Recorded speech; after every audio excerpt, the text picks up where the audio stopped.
ఓ మనిషి కుర్రాడిగా ఉన్నప్పుడు నరసంహారంలో పాల్గొన్నాడు. ఆ నరసంహారానికి కర్త కర్మ క్రియ ఆ మనిషి. అప్పుడున్న ప్రభుత్వం వారి హయాంలోదే కాబట్టి ఆ హంతకుణ్ణి ఎవరు అడిగిన పాపాన పోలేదు. ఇక ఆ తర్వాత ప్రభుత్వం మారిన క్రమంలో 40 ఏళ్ల తర్వాత ఆ కేసును తిరగతోడారు. న్యాయస్థానం ఆ మనిషిని హంతకుడిగా తేల్చింది. శిక్ష కూడా ఖరారు చేసింది. అయితే సుదీర్ఘమైన కాలయాపన వల్ల ఆ హంతకుడికి ఇప్పుడు 80 ఏళ్లు వచ్చేశాయి. వయసు పెరిగి ఆరోగ్యం దెబ్బతింది కాబట్టి కోర్టు వారు దయతలచి మరణశిక్షకు బదులు జీవిత ఖైదు విధించారు. అయితే ఆనాటి నరసంహారంలో బాధితులైన ప్రజలు ఇదే న్యాయం అంటూ ఆవేదన చెందుతున్నారు. ఇదే అంశమైతే మరోవైపు ఆ హంతకుడు మరి ఎవరి కోసం హత్యలు చేశాడు, ఆ పార్టీని ఎందుకు బాధ్యురాలిగా చేయకూడదు అన్న చర్చ నెటిజన్లలో జోరుగా నడుస్తోంది. మరి ఎవరా హంతకుడు, ఏమిటా విశేషాలు? 40 ఏళ్లుగా నలిగిపోయిన కేసు. సిక్కుల ఊచకోతలో దోషిగా తేలిన సజ్జన్ కుమార్. దోషిగా తేల్చిన మరణశిక్ష వేయని కోర్టు. ఆయన పార్టీ బాధ్యతపై నెటిజన్లలో చర్చ.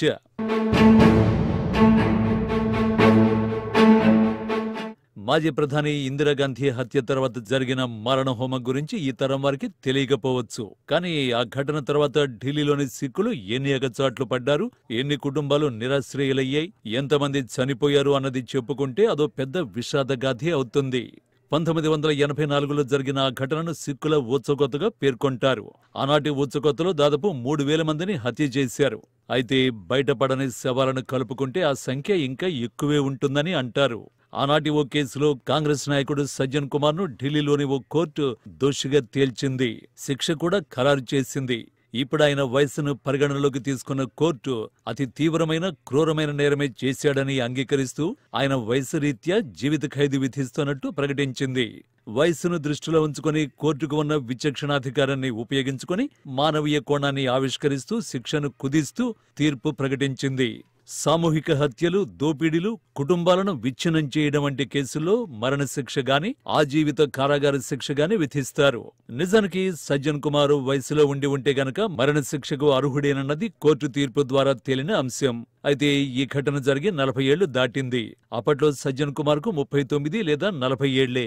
ఆ ఘటన తర్వాత ఆ కేసు ఎటుపోయింది, ఏమైంది అనేది ఎవరికీ తెలియకుండా పోయింది. ఒకవేళ అప్పుడే గనక ఈ కేసు విచారణ పక్కగా జరుగుంటే తమకు న్యాయం జరిగేదని, తాము కోల్పోయిన బంధువుల ఆత్మ శాంతించి ఉండేదని బాధితులు వాపోతున్నారు. ఈ కేసులో క్లియర్ కట్ గా తేలుతుందేంటంటే కేసు విచారణలో ఆలస్యం వల్లే సజ్జన్ కుమార్ ఇప్పటికే బయట తిరుగుతున్నాడంటున్నారు బాధితులు. ఇక ఈ కేసు మళ్లీ ఎప్పుడు వెలుగు చూసింది అనేది ఓ ఇంట్రెస్టింగ్ పాయింట్. కేంద్రంలో బీజేపీ ప్రభుత్వం కొలువైన తర్వాత 2015లో సుప్రీంకోర్టులో ఓ పిల్ దాఖలైంది. అప్పుడు జోక్యం చేసుకున్న సుప్రీంకోర్టు అప్పటికే క్లోజ్ అయిన 199 కేసుల్ని తిరగతోడాలని ఆదేశించింది. కోర్టు ఆదేశంతో సిక్కుల ఊచకోతపై సిట్ను వేశారు. రంగంలోకి దిగిన సిట్ ఆనాటి బాధితులు ఎక్కడున్నారు, ఎంతమంది సజీవంగా ఉన్నారు, వారి స్థితిగతులు ఎలా ఉన్నాయో తెలుసుకునే పనిలో పడింది. ఈ క్రమంలో 2016లో సిట్ ఓ బాధిత ఫ్యామిలీని గుర్తించింది. వారికి 1984 నాటి అల్లర్లకు సంబంధించి కవర్ చేసిన కొన్ని మ్యాగజైన్లను వారికి చూపించడంతో ఆ పాత మ్యాగజైన్లో అచ్చైన సజ్జన్ కుమార్ ఫోటోను బాధితులు గుర్తించారు. సజ్జన్ కుమార్ ను ఏ ఒక్కరో ఇద్దరో కాదు 14 మంది బాధితులు గుర్తించినట్టు ప్రాసిక్యూషన్ వారు కోర్టుకు విన్నవించుకున్నారు.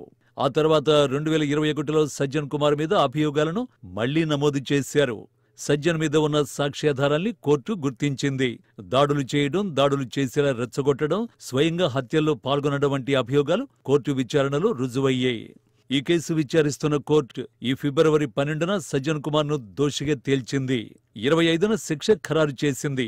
దాడుల సమయంలో సజ్జన్ కుమార్ నోట్ల కట్టలు వెదజల్లాడని, లిక్కర్ తాగించి రెచ్చగొట్టాడని సాక్ష్యాధార సహితంగా కోర్టు ధృవీకరించింది. దాడులకు పాల్పడినందుకు 2 ఏళ్లు, ఆయుధాలు కలిగి ఉన్నందుకు 3 ఏళ్లు, హత్యకు పాల్పడినందుకు జీవిత ఖైదు తీర్పులను కోర్టు ప్రకటించింది. అయితే ఈ శిక్షలన్నీ ఏకకాలంలో అమలవుతాయని కోర్టు పేర్కొంది. అంతకుముందు 2018లో ఇదే సిక్కుల ఊచకోతకు సంబంధించి మరో కేసులో ఢిల్లీ హైకోర్టు జీవిత ఖైదు విధించింది. ఢిల్లీలోని రాజ్నగర్ పాలం కాలనీలో 5 సిక్కుల్ని చంపాడని, గురుద్వారాను కాల్చేశాడని ధృవీకరించారు. దీంతో 2018 డిసెంబర్ 31న సజ్జన్ సరెండర్ అయ్యాడు. అప్పటి నుంచి తిహార్ జైల్లో ఉంటున్నాడు. తాజా కన్విక్షన్తో మళ్లీ జైలు జీవితమే గడపాల్సి వస్తుంది. మరోవైపు సిక్కుల ఉచ్చుకత్తులో 587 ఎఫ్ఐఆర్లు నమోదైతే 28 కేసుల్లో మాత్రమే దోషుల్ని గుర్తించినట్లు విచారణాధికారులు చెబుతున్నారు. ఆ రోజున జస్వంత్ ఇంటిపై పెద్ద సంఖ్యలో అల్లరి ముక్కలు దాడి చేశారు. ఆ గుంపునకు సజ్జన్ కుమార్ సారథ్యం వహించాడు.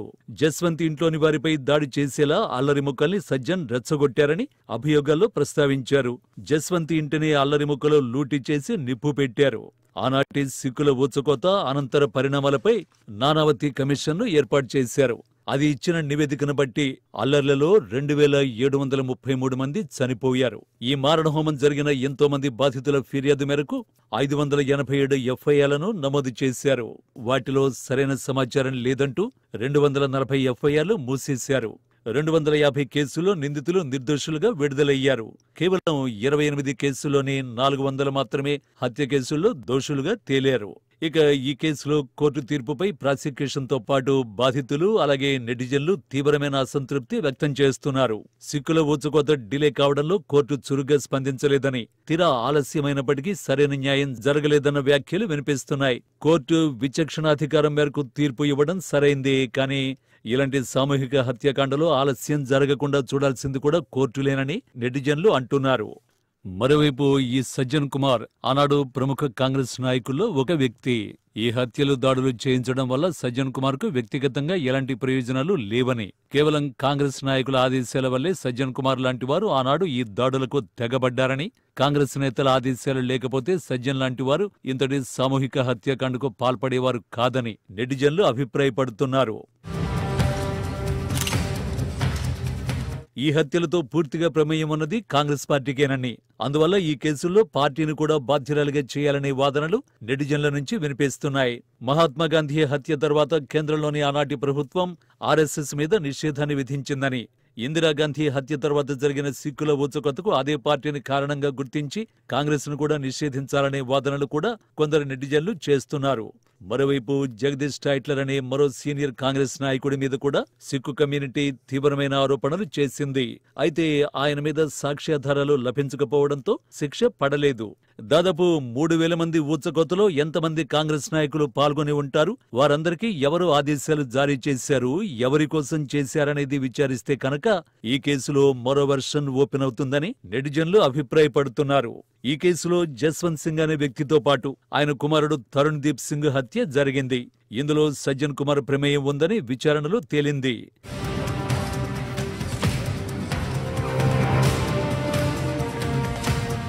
ఇక సజ్జన్ మానసిక స్థితిగతుల వివరాలతో తమకు నివేదిక సమర్పించాలని కోర్టు నిర్దేశించింది. ఏదైనా కేసులో దోషులకు గరిష్ఠ స్థాయి కఠిన శిక్షను విధించే ముందు వారి మానసిక స్థితిగతుల్ని పరిగణనలోకి తీసుకోవాలని కోర్టులకు గతంలో సుప్రీంకోర్టు మార్గదర్శకాలు ఇచ్చింది. వాటిని పాటించే క్రమంలోనే సజ్జన్ కుమార్ మానసిక ఆరోగ్యంపై తిహార్ జైలు నుంచి నివేదిక తెప్పించుకుంది ఢిల్లీ కోర్టు. సజ్జన్ వల్ల హత్యకు గురైన జస్వంత్ భార్య తరపు న్యాయవాది కోర్టులో బలంగానే వాదనలు వినిపించారు. సజ్జన్ కు మరణశిక్ష విధించాలని డిమాండ్ చేశారు. ఆ రోజున జస్వంత్ ఇంటిపై పెద్ద సంఖ్యలో అల్లరి ముక్కలు దాడి చేశారు. ఆ గుంపునకు సజ్జన్ కుమార్ సారథ్యం వహించారు. జస్వంత్ ఇంట్లోని వారిపై దాడి చేసేలా అల్లరి ముక్కల్ని సజ్జన్ రెచ్చగొట్టారని అభియోగాల్లో ప్రస్తావించారు. జస్వంత్ ఇంటిని అల్లరి ముక్కలు లూటీ చేసి నిప్పు పెట్టారు. ఆనాటి సిక్కుల ఊచకోత అనంతర పరిణామాలపై నానావతి కమిషన్ను ఏర్పాటు చేశారు. అది ఇచ్చిన నివేదికను బట్టి అల్లర్లలో 2733 మంది చనిపోయారు. కేవలం 28 కేసుల్లోని 400 మంది నిందితులకు మాత్రమే శిక్షలు పడ్డాయి. సజ్జన్ కుమార్ సహా దాదాపు 50 మంది మాత్రమే హత్య కేసుల్లో దోషులుగా తేలారు. మరి నెటిజన్లు లేవనెత్తుతున్నట్టు మరో ట్విస్ట్ ఏమైనా చోటు చేసుకుంటుందా అనేది ఓ ఇంట్రెస్టింగ్ పాయింట్.